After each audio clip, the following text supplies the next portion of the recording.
Abby, thank you. Runways at Sea-Tac have been closed for most of the morning, at least one of them open for now. And this is a huge undertaking there with the conditions that we're having. We're seeing this on the roads, but they have 7 high-speed plows. They have 4 de-icing trucks for the runways and the taxis there.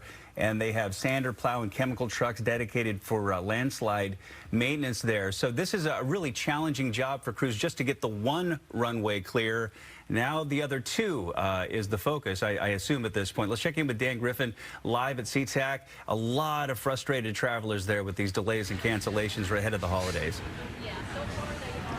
Definitely, Bill. You know, I saw a lot of people this morning, especially when Alaska Airlines made that announcement that they were canceling all the flights until noon, at least today, and telling people if they lived in Seattle, basically to go home. They weren't going to be able to rebook them for days because of the ongoing conditions. Those kind of emotions, you can see it right on people's faces. 449 cancellations here at Sea-Tac right now, 92 delays at this point. And as you mentioned, a lot of work really going in to try to keep these runways clear. Once they get them clear, they had that first one that they got taken care of. That's now been reopened, but the other 2 are going to be a struggle. They talked about the liquids and all the things they use to clear those runways essentially being watered down because of the melting ice here. So certainly this is what people are having to deal with here this morning. You can see on the boards all those cancellations on there as well, and people having to basically figure out what it is that they're going to do next. So I'm joined by Madison here this morning.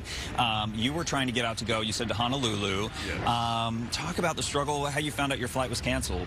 Well, so originally it was just like issues in Spokane, but I got here, they told me that I was going to have to wait a day for my connecting flight.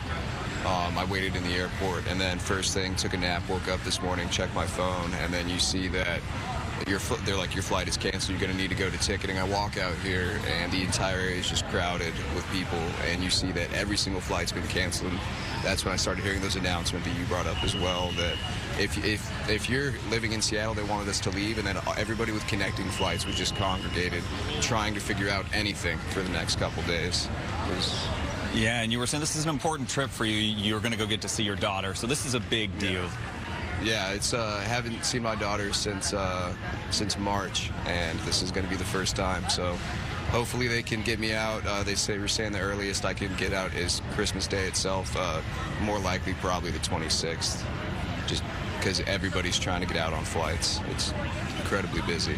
Absolutely. I'm hoping that you get there quickly and everything works out for you, and happy holidays. Thanks for being here with us this morning. Appreciate it. Thank you. I want to get back to, by the way, we talked with Perry Cooper here at Sea-Tac just a little bit about some of the things that they're doing. So he had mentioned that the one runway is open. It opened at about 7 this morning for limited operations, but not just opening that. He says that their airlines have to take things into consideration too before they can actually take those flights off. They've got prep work, they've got baggage and whatnot, and he says they are concentrated on keeping one runway de-iced while working to try to get the other runways de-iced as well. Now, he says we're probably going to see departures going out first on that open runway because they do have so many that are still here that haven't been able to go out yet. But he does say airlines make the decision when it comes to deciding which flights are going to take off. That's something they will work with air traffic control on. So again, if you have any flights, you might want to check on those, make sure they're still on time. Many have been canceled. You want to check with your airlines as well, some of them waiving change fees. We're going to keep tracking these cancellations and delays for you,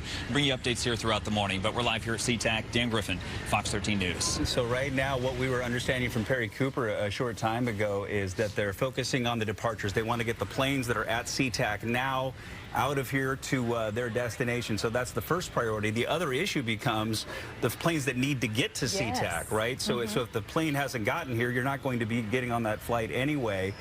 Every plane needs to be de-iced. That takes time. And then on top of that, you have crew time limits. So a crew can time out on their shift, and then that can lead to a cancellation as well. So a really frustrating chain of events at Sea-Tac. Dan Griffin, live. Thank you so much.